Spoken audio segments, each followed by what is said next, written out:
প্রিয় ছাত্রছাত্রীরা, আজকে আমি তোমাদেরকে এই ভিডিওর মাধ্যমে ক্লাস 9-এর ভূগোলের যে প্রশ্নগুলো দেওয়া আছে 2024 সালের রায়মার্টিন প্রশ্নবিচিত্রা, সেখানে দ্বিতীয় পর্যায়ে মূল্যায়ন অর্থাৎ সেকেন্ড সামেটিভের জন্য স্কুল নম্বর 3 পেজ নম্বর 471, সেখানে এমসিকিউ মেসুট এসে যে প্রশ্নগুলো দেওয়া হয়েছে তৃতীয় স্কুলের, সেগুলো আমরা আজকে এই ভিডিওর মধ্যে আলোচনা করব। এবং এর আগে যে স্কুলগুলো ছিল 1 এবং 2, সেগুলোর প্রশ্নোত্তর আমরা অলরেডি চ্যানেল আপলোড করে দিয়েছি, তোমরা প্লেলিস্ট থেকে সেই প্রশ্নোত্তরগুলো অবশ্যই দেখে নেবে। তো দেখো আজকে তৃতীয় স্কুল, সেখানে কী বলা আছে, বিষ্ণুপুর হাই স্কুল বিভাগ ক, সেখানে দেখো 7টা এমসিকিউ প্রশ্ন দেওয়া আছে। 7 নম্বর, বিকল্পগুলি থেকে সঠিক উত্তরটি নির্বাচন করে লেখো। তো একের দাগের একের প্রশ্ন কী বলা আছে, নিরক্ষরেখায় 1 ডিগ্রি অন্তর দুটি দ্রাঘিমার মধ্যে দূরত্ব প্রায় 111 কিমি, 115 কিমি, 95 কিমি নাকি 117 কিমি।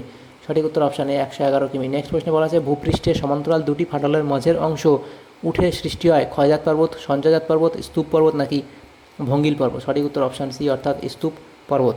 নেক্সট প্রশ্নে বলা আছে, 3 দাগের পশ্চিমবঙ্গের সঙ্গে সবচেয়ে বেশি দৈর্ঘ্যের আন্তর্জাতিক সীমানা রয়েছে নেপাল, ভুটান, বাংলাদেশের। নেপালের, ভুটানের, পাকিস্তানের নাকি বাংলাদেশ। সঠিক উত্তর অপশান ডি বাংলাদেশের। তারপরে প্রশ্ন কী বলা আছে দেখো, এখানে ভারতের প্রমাণ দ্রাঘিমার মান কত? ভারতের প্রমাণ দ্রাঘিমার মান হলো 82 degree 30 minute Purba. Option A হবে তোমাদের এখানে সঠিক উত্তর। নেক্সট প্রশ্নে বলা আছে, চুনাপাথরযুক্ত অঞ্চলে ঘটে কার্বনেশন। অপশান বি হবে সঠিক উত্তর, চুনাপাথরযুক্ত অঞ্চলে ঘটে কার্বনেশন। তারপরে প্রশ্নে বলা আছে, পশ্চিমবঙ্গের সর্বোচ্চ শৃঙ্গ হলো সান্দাকফু। Option C. নেক্সট প্রশ্ন, গৃজনী আলোড়ন একটি ধীর অন্তর্জাত প্রক্রিয়া। তাহলে এমসিকিউতে এই প্রশ্নগুলো হয়ে গেল। এরপর বিভাগ খ, সেখানে বিভাগ খ এর মধ্যে দেখো যে প্রশ্নগুলো দেওয়া আছে শূন্যস্থান পূরণ করতে বলা আছে। 4 নম্বর দেওয়া আছে 2 দাগের এ এবং বিতে আছে শূন্যস্থান পূরণ। এতে আছে কি, নিম্নলিখিত বিবৃতিগুলি শুদ্ধ হলে সু এবং অশুদ্ধ হলে পাশে অলেখো। প্রথম প্রশ্ন কী বলা আছে, ক্ষয়ীভবন একটি গতিশীল প্রক্রিয়া, এটা ঠিক বলা আছে। নেক্সট প্রশ্ন, এই একই অক্ষরেখা বরাবর মোটামুটি স্থানীয় সময় একই থাকে, এটা ভুল। নেক্সট প্রশ্ন, মরু অঞ্চলে অবশিষ্ট পাহাড়গুলিকে মনোডনাক বলে, এটাও ভুল। তারপরে ছিল প্রশ্ন, উত্তরবঙ্গের নদীগুলি গ্রীষ্মকালে শুকিয়ে যায়, এটাও ভুল। তারপর 2 দাগের বি বলা আছে, উপযুক্ত শব্দ বেশি শূন্যস্থান পূরণ করো। প্রথম প্রশ্ন, ডুয়ার্স শব্দের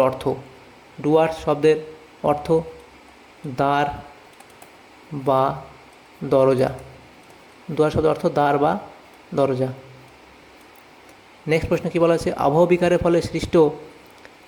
ফলে সৃষ্ট শিথিল শিলাচূর্ণকে বলে রেগোলিথ।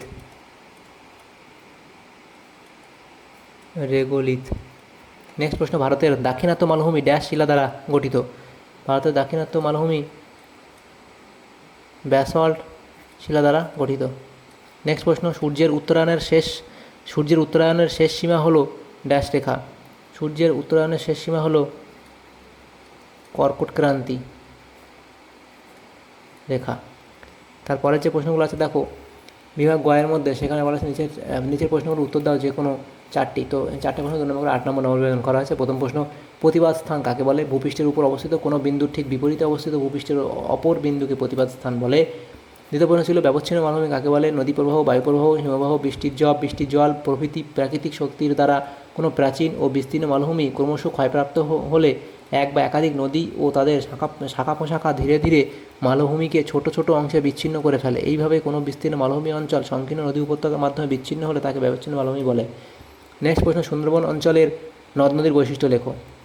প্রথম লিখবে, সামুদ্রিক জোয়ারে নদীগুলি প্লাবিত হওয়ায় জোয়ারের সময় নদীগুলিতে নৌকা চলাচল করলেও ভাটার সময় নদীগুলি নৌ পরিবহনে অযোগ্য। দ্বিতীয় প্রশ্ন কি, দ্বিতীয় পয়েন্ট লিখবে, সামুদ্রিক জোয়ারে প্লাবিত হওয়ায় নদীগুলির জল লবণাক্ত হয়ে পড়েছে। তৃতীয় লিখবে, অধিকাংশ ক্ষেত্রেই নদীগুলি সামুদ্রিক খাঁড়িতে পর্যবসিত হয়েছে। 4 দাগের প্রশ্ন কী বলা আছে দেখো, স্বল্পমোচন কী? এখানে লিখবে, স্বল্প কথাটির অর্থ ছাল বা আঁশ। উষ্ণতার তারতম্যের জন্য যখন শিলার ওপরের স্তর বা ছাল নিচের স্তর থেকে খুলে আসে তখন তাকে বলে স্বল্পমোচন। 5 দাগের প্রশ্ন কী বলা আছে, পশ্চিমবঙ্গের একটি করে প্রতিবেশী দেশ ও রাজ্যের নাম লেখো। পশ্চিমবঙ্গের একটি করে প্রতিবেশী দেশ বাংলাদেশ হলো, এবং পশ্চিমবঙ্গের একটি রাজ্যের নাম হলো ওড়িশা। তাহলে দেখো আমাদের এখানে যে প্রশ্নগুলো ছিল বিভাগ ক, খ এবং গ, সেখানে ভূগোলের যে প্রশ্নগুলো ছিল 3 নম্বর স্কুলে, সেগুলো আলোচনা করলাম আজকে এই ভিডিওর মাধ্যমে, দ্বিতীয় সামেটিভের রায়মার্টিন প্রশ্নবিচিত্রার প্রশ্নগুলো। তো যদি তোমাদের সামান্য উপকার এসে থাকে ভিডিওটা অবশ্যই লাইক করবে এবং বেশি বেশি করে বন্ধুদের সাথে শেয়ার করবে। পরবর্তী স্কুলে প্রশ্ন উত্তরগুলো পাওয়ার জন্য অবশ্যই তোমরা আমাদের চ্যানেলটাকে সাবস্ক্রাইব করে রাখবে। Thanks for watching.